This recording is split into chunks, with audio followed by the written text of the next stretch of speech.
ધોરણ 5 વિષય હિન્દી એકમ નંબર 11 સચ્ચા બાલક. સ્વઅધ્યયન પોથી સોલ્યુશન માર્ગદર્શનમાં તમારું સ્વાગત છે. અહીંયા તમને સ્વઅધ્યયન પોથીના સોલ્યુશન અંગે માર્ગદર્શન આપવાનો પ્રયત્ન કરેલો છે. આ અમારી અંગત ચેનલ છે. એમાં અંગત વિચારો હોઈ શકે. તમે માર્ગદર્શન માટે જ ઉપયોગ કરી શકો. તમે તમારું જ્યારે લખવું હોય ત્યારે તમારા સ્વવિચારથી લખવાનો પ્રયત્ન કરવાનો છે. શરૂઆત કરીએ આપણે માર્ગદર્શનની. તો અહીંયા આપણે પહેલાં જોઈશું सारांश. इस इकाई में बालक के माध्यम से जीवन में सच्चाई का महत्व बताया गया है. बालक को सच्चाई ने किस प्रकार से डाकुओं का हृदय परिवर्तन होता है, यह बात बताई है. बालक चाहता तो झूठ बोलकर अपनी असरफियाँ बचा सकता था, लेकिन अपनी माँ ने बताया था, बेटा सदैव सच बोलना, झूठ बोलना पाप है. बालक की इन सच्चाई और निर्भीकता को देखकर डाकुओं का सरदार सबका माल सामान लौटा देता है और आगे कभी लूटमार न करने की प्रतिज्ञा लेता है. यह बालक बड़ा होकर महान संत અબ્દુલ કાદિર हुए. જોઈએ હવે એના સોલ્યુશનની માર્ગદર્શનની વાત કરીએ તો પ્રશ્ન નંબર 1. प्रश्न नंबर 1 ની અંદર કીધું છે, સૂચના આપી છે, सही विकल्प चुनकर बॉक्स में सही का निशान कीजिए. तो पहला में से झूठ में झूठ कैसे बोलता है, यह वाक्य कौन बोलता है, लड़का. डाकुओं के सरदार के बारे में कौन सा विधान सही नहीं है, लड़के की असरफिया अपने पास रख ली. नंबर 3, बालक में कौन सा गुण नहीं था, झूठ बोलना. आगे જોઈએ नंबर 4. नंबर 4 ની અંદર કીધું છે, लड़के की माँ ने कौन सी बात बताई थी, सच बोलना. जननी शब्द का समानार्थी शब्द कौन सा नहीं है, ममता. सच शब्द का विलोम शब्द है झूठ. विलोम यानी विरोधार्थी. आगे જોઈએ नंबर 7. नंबर 7 ની અંદર सूचना છે, बालक के बारे में सही विधान चुनिए, वह हमेशा सच बोलता था. नंबर 8, इस इकाई में किस बात का महत्व बताया गया है, सच्चाई का महत्व बताया गया है. प्रश्न नंबर 2. प्रश्न नंबर 2 ની અંદર સૂચના છે, प्रश्नों के उत्तर लिखिए. एमा नंबर 1, लूटमार के समय लड़का क्या कर रहा था. लूटमार के समय लड़का चुपचाप एक ओर खड़ा होकर देख रहा था. नंबर 2, लड़के की माँ ने असरफिया सुरक्षित रखने के लिए क्या किया था. लड़के की माँ ने असरफिया सुरक्षित रखने के लिए उसे सदरी के अस्तर में सी दिया था. नंबर 3. नंबर 3 ની અંદર જોઈએ तो लड़का किसकी आज्ञा का पालन करता है, लड़का अपनी माँ की आज्ञा का पालन करता है. लड़का बड़ा होकर क्या बनता है, लड़का बड़ा होकर महान संत बनता है. बालक में कौन कौन से गुण थे, बालक में सच्चाई, निडरता और आज्ञा पालन जैसे गुण थे. प्रश्न नंबर 3. प्रश्न नंबर 3 ની અંદર સૂચના છે, प्रश्नों के उत्तर लिखिए. तो એમાં જોઈએ नंबर 1, लड़का सच क्यों बोलता था. लड़के की माँ ने उसे हमेशा सच बोलना सिखाया था, इसलिए लड़का सच बोलता है. नंबर 2, डाकुओं के सरदार का हृदय परिवर्तन कैसे होता है. डाकुओं को लड़के की सच बोलने की बात बहुत पसंद आई. यह छोटा लड़का अपनी माँ की आज्ञा का पालन करके सच बोलता है, तो हम तो बड़े होकर भी ईश्वर के बताए रास्ते पर नहीं चलते. नंबर 3, सच्चा बालक कहानी से हमें क्या सीख मिलती है. सच्चा बालक कहानी से हमें यह सीख मिलती है कि हमें हमेशा सच बोलना चाहिए, किसी भी परिस्थिति का हिम्मत से सामना करना चाहिए, बड़ों की आज्ञा का पालन करना चाहिए। प्रश्न नंबर 4। प्रश्न नंबर 4 ની અંદર સૂચના છે उत्तर लिखिए। नंबर 1, सरदार ने लूटा हुआ सामान वापस क्यों कर दिया? सरदार को लड़के को अपनी माता की आज्ञा पालने की बात बहुत पसंद आई। उसने सोचा कि यह बालक अपनी माता की आज्ञा की पालन करता है।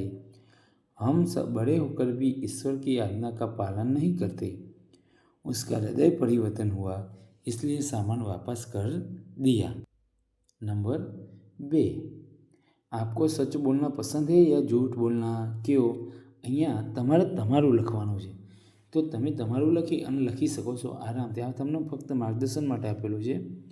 मुझे सच बोलना पसंद है। सच बोलने से हमारी गलती होगी तो भी लोग हमें माफ़ कर देंगे। सच बोलने पर हमें ज़्यादा महत्व मिलता है। नंबर 3, नंबर 3 ની અંદર કીધું છે લડકે की जगह आप होते तो क्या करते? હવે તમે હોતા તો શું કરતા? આ ખાલી માર્ગદર્શન માટે તમે એવું લખી શકો તમારી રીતે। लड़के की जगह मैं होता तो मैं भी सच बोलता और डाकुओं को लूटमार न करने के लिए समझाता, डाकुओं को सही रास्ता दिखाता। नंबर 4, नंबर 4 ની અંદર आपकी माँ आपको कौन कौन सी बातें सिखाती है? તમારી મમ્મી જે શીખવતી હોય એ અહીંયા લખવાની છે। मेरी माँ मुझे सच बोलना, बड़ों का आदर करना, अपना काम खुद करना, सबको काम में सहकार देना, प्रामाणिक बनने की बात सिखाती है। प्रश्न नंबर 5, तो 5માં કીધું છે आपके जीवन में सच बोलने का अवसर प्राप्त हुआ हो ऐसी किसी एक प्रसंग का वर्णन कीजिए।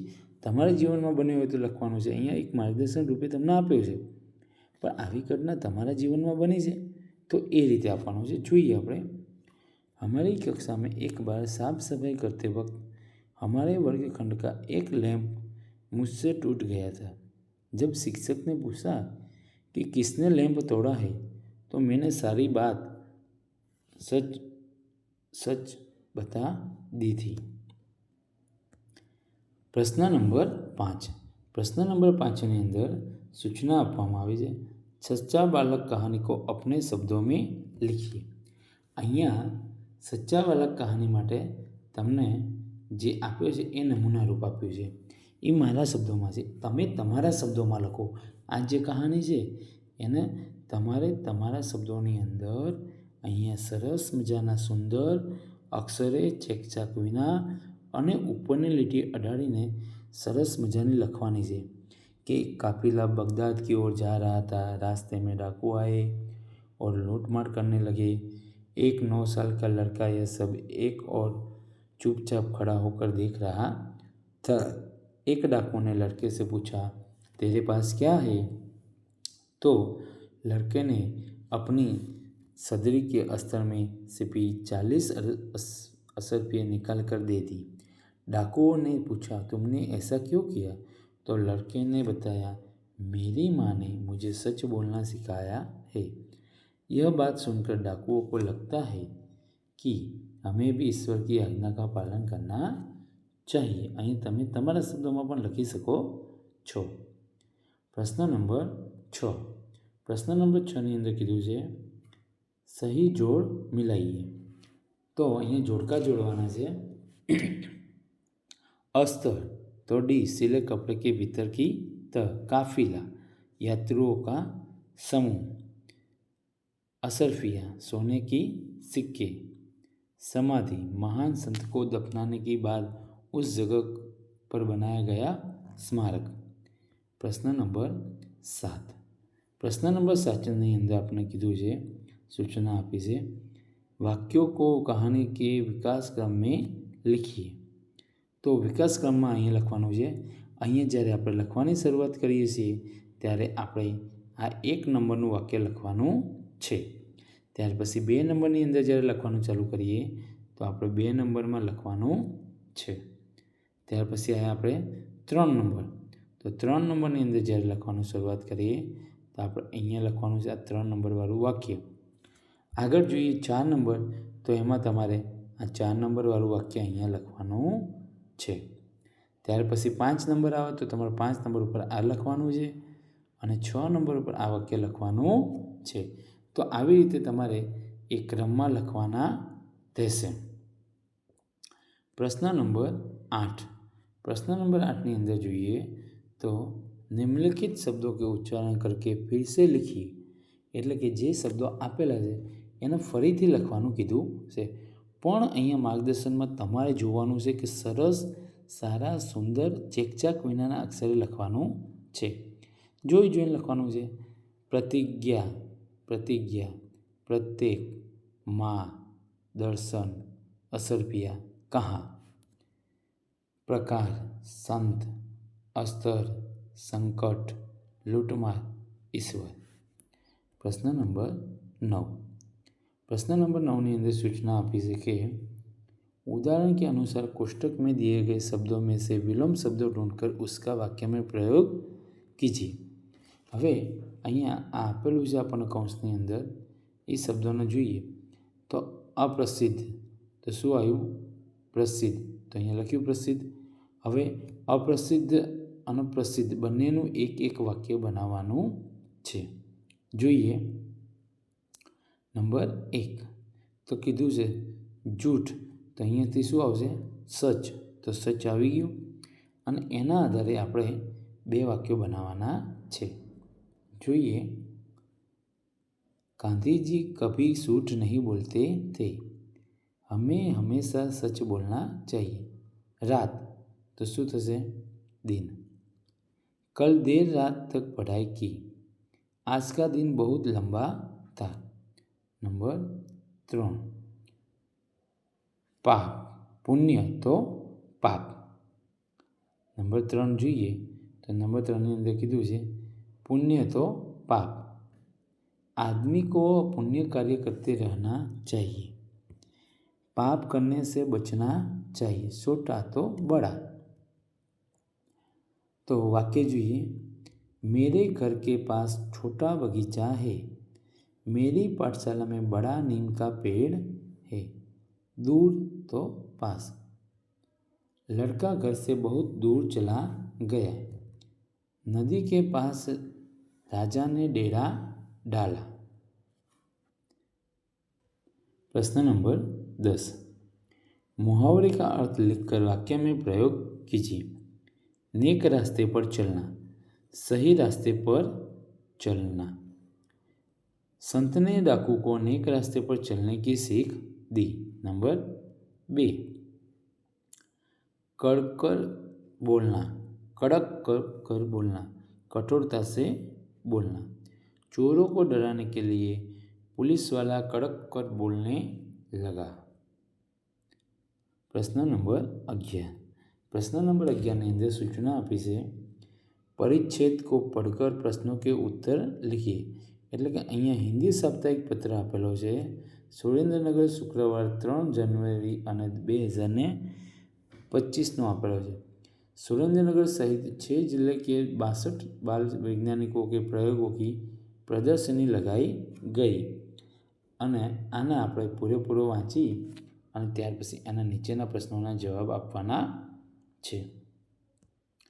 નીચે પૂછેલા પ્રશ્નોને જોઈએ તો नंबर 1. क्षेत्रीय स्तर पर विजेता छात्र आगे कौन से स्तर पर भाग लेंगे? विजेता छात्र राज्य स्तरीय विज्ञान प्रदर्शनी में भाग लेंगे. हाजिर शब्द का समानार्थी शब्द इस समाचार में से लिखिए. हाजिर शब्द का उपस्थित. नंबर 3. नंबर 3 ની અંદર જોઈએ તો अंधश्रद्धा दूर करने के लिए कौन कौन से कार्यक्रम किए जा सकते हैं? नाटक, वक्तव्य, चित्र प्रदर्शनी रखी जा सकती है. नंबर 4. विज्ञान प्रदर्शनी में कौन से स्तर के छात्रों ने भाग नहीं लिया? तो बीएड. नंबर 5. यह समाचार पत्र कब प्रकाशित होता है? 7 दिन में एक बार. અહીંયા આપેલું છે ઇતના કીજીએ, એ કરવાનું છે.